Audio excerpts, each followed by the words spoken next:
American president Donald ട്രംപിന് സ്വന്തം നാട്ടിൽ നിന്ന് തന്നെ കനത്ത തിരിച്ചടി കിട്ടിയിരിക്കുകയാണ്. ട്രംപിന്റെ യുദ്ധാധികാരം നിയന്ത്രിക്കുന്ന പ്രമേയം പാസാക്കി ജനപ്രതിനിധി സഭ 208-നെതിരെ 215 വോട്ടിനാണ് പ്രമേയം പാസായത്. ട്രംപിന്റെ പാർട്ടിക്കാരായ 4 റിപ്പബ്ലിക്കൻ അംഗങ്ങളും പ്രമേയത്തെ പിന്തുണച്ചു. ഇറാനിൽ യുദ്ധം തുടരുന്ന ട്രംപിന് ജനപ്രതിനിധി സഭയുടെ നീക്കം കനത്ത തിരിച്ചടി തന്നെയാണ്. US കോൺഗ്രസിന്റെ അനുമതിയില്ലാതെ യുദ്ധത്തിൽ പങ്കെടുക്കരുത് എന്ന് നിഷ്കർഷിക്കുന്നതാണ് പ്രമേയം. സ്വന്തം പാർട്ടി അംഗങ്ങൾ പോലും ട്രംപിനെതിരായ പ്രമേയത്തെ അനുകൂലിച്ചതാണ് ഇവിടെ ഏറെ ശ്രദ്ധ നേടുന്നത്. പ്രമേയം സെനറ്റ് കടന്ന് നിയമമാകാനുള്ള സാധ്യത കുറവാണെങ്കിലും ഇസ്രയേലിനൊപ്പം ചേർന്ന് ഇറാനെ ആക്രമിച്ച ട്രംപിന്റെ തീരുമാനത്തോടുള്ള കനത്ത എതിർപ്പാണ് രേഖപ്പെടുത്തിയത്. സെനറ്റ് കടന്നാൽ തന്നെയും പ്രസിഡന്റിന് പ്രമേയത്തിൽ വീറ്റോ അധികാരവുമുണ്ട്. ഇറാനിൽ ഫെബ്രുവരി 28-ന് ആരംഭിച്ച അമേരിക്കയുടെ സൈനിക നടപടി ശനിയാഴ്ച 100 ദിവസം തികയാനിരിക്കുകയാണ്. ഇറാനിലെ യുദ്ധത്തിന് ട്രംപ് US കോൺഗ്രസിന്റെ അനുമതി തേടിയിരുന്നില്ല. ഒരു ഹ്രസ്വകാല സംഘർഷമെന്ന നിലയിലാണ് ട്രംപ് ഇറാനിലെ ആക്രമണത്തെ അവതരിപ്പിച്ചിരുന്നത്. ഇറാനെതിരായ സൈനിക നടപടികൾക്ക് കോൺഗ്രസിന്റെ അനുമതി തേടാൻ ട്രംപിനെ നിർബന്ധിക്കുന്ന പ്രമേയത്തിൽ ഇത് 4ാം തവണയാണ് ജനപ്രതിനിധി സഭ വോട്ട് ചെയ്യുന്നത്. അതേസമയം ആദ്യമായാണ് പ്രമേയം പാസ്സാകുന്നത്. ട്രംപിന്റെ യുദ്ധാധികാരം കുറയ്ക്കാനുള്ള ശ്രമങ്ങൾ ഡെമോക്രാറ്റുകൾ ഏറെ കാലമായി തുടരുന്നുണ്ട്.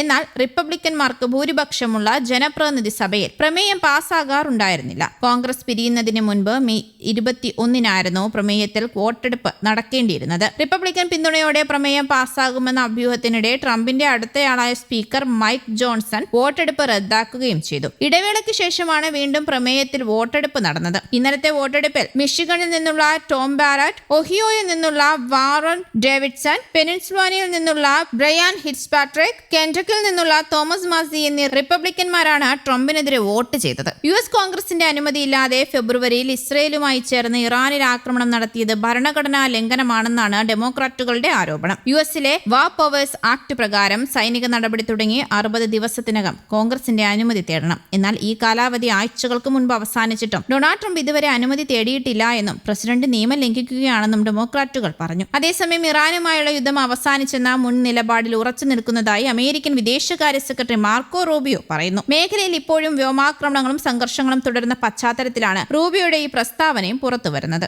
US പ്രതിനിധി സഭയുടെ വിദേശകാര്യ സമിതിക്ക് മുന്നിൽ സംസാരിക്കുകയായിരുന്നു അദ്ദേഹം. ഇറാന്റെ സൈനിക ശേഷി തകർക്കുന്നതിനായി ഞങ്ങൾ നടത്തിവന്ന ഓപ്പറേഷൻ എപ്പിക് ഫ്യൂറി അവസാനിച്ചു. അതിനാൽ ഇനി ഇറാനിൽ US നേരിട്ടുള്ള വ്യോമാക്രമണങ്ങൾ നടത്തില്ല എന്നാണ് അദ്ദേഹം പറഞ്ഞത്. യുദ്ധത്തിൽ അമേരിക്ക വിജയം കൈവരിച്ചതായും റൂബിയോ അവകാശപ്പെടുന്നുണ്ട്. ഇറാന്റെ പ്രതിരോധ വ്യാവസായിക അടിത്തറ തകർക്കുക, മിസൈൽ ലോഞ്ചറുകളും ഡ്രോൺ സംവിധാനങ്ങളും ഗണ്യമായി കുറയ്ക്കുക, അവരുടെ വ്യോമസേനയുടെ അവശിഷ്ടങ്ങളും നാവികസേനയും പൂർണ്ണമായും ഇല്ലാതാക്കുക എന്നിവയായിരുന്നു അമേരിക്കയുടെ ലക്ഷ്യമെന്നും അവയെല്ലാം കൈവരിക്കാൻ കഴിഞ്ഞതായും അദ്ദേഹം അവകാശപ്പെട്ടു. എന്നാൽ റൂബിയോയുടെ അവകാശവാദങ്ങൾക്കെതിരെ ഡെമോക്രാറ്റിക് പ്രതിനിധികൾ ശക്തമായ ഭാഷയിലാണ് പ്രതികരിച്ചത്. അടിയും തിരിച്ചടിയും ഇപ്പോഴും തുടരുകയാണെന്നും പശ്ചിമേഷ്യയിൽ സംഘർഷം കനക്കുകയാണെന്നും അവർ ചൂണ്ടിക്കാട്ടി. ബുധനാഴ്ച കുവൈറ്റ് വിമാനത്താവളത്തിന് നേരെയുണ്ടായ ഇറാന്റെ ആക്രമണം ചൂണ്ടിക്കാട്ടിയായിരുന്നു ഡെമോക്രാറ്റുകളുടെ പ്രതികരണം. ഓപ്പറേഷന്റെ പേര് മാറ്റിയതുകൊണ്ട് മാത്രം യുദ്ധഭൂമിയിലെ യാഥാർത്ഥ്യം മാറില്ല എന്ന് കാലിഫോർണിയയിൽ നിന്നുള്ള ഡെമോക്രാറ്റിക് പ്രതിനിധിയും പറഞ്ഞു. അതേസമയം ഇറാന്റെ പക്കലുള്ള സമ്പുഷ്ടീകരിച്ച യുറേനിയം ശേഖരത്തെക്കുറിച്ചാണ് ഇപ്പോൾ പ്രധാനമായും ചർച്ചകൾ നടക്കുന്നത് എന്നാണ് റൂബിയോ ചൂണ്ടിക്കാണിക്കുന്നത്. News desk